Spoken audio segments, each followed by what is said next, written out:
trade and policies. The growth of the world's population is increasing the demand for food, and it is governments' concern to solve how to feed their people. All countries promote food safety policies, either by encouraging local production, implementing protectionist measures, setting barriers to trade, investing in food industries abroad, making bilateral agreements or trading blocs, or on the contrary, by liberalizing trade. Throughout history, the need for food has been a strong motivation for conquerors, destabilization of governments, and revolutions. Food self-sufficiency has always been the objective of countries, but it is not always possible to achieve when the population outweighs the natural resources available. The environment is under growing pressure, and it's not easy to find land suitable for production, with enough water for agricultural production.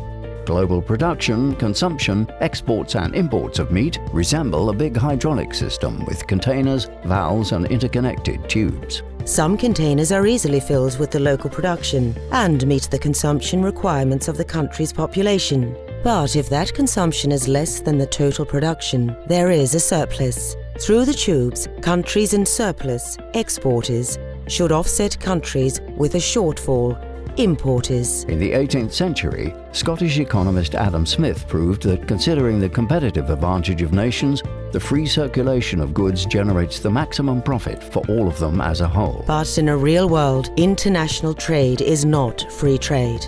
In the name of food safety, countries set tariffs, quotas, and several types of barriers that act as valves, setting the rhythm for the circulation of goods.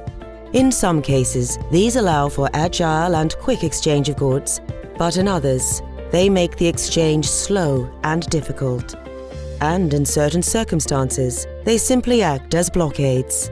This puts pressure on the whole system, affecting it negatively. The lack of wide agreement at the World Trade Organization, WTO, to limit the power of those valves makes countries focus on searching for bilateral agreements and free trade treaties. This leads, however, to relations becoming more and more distant when using the argument of greater efficiency by focusing on a few interest groups only. The starters.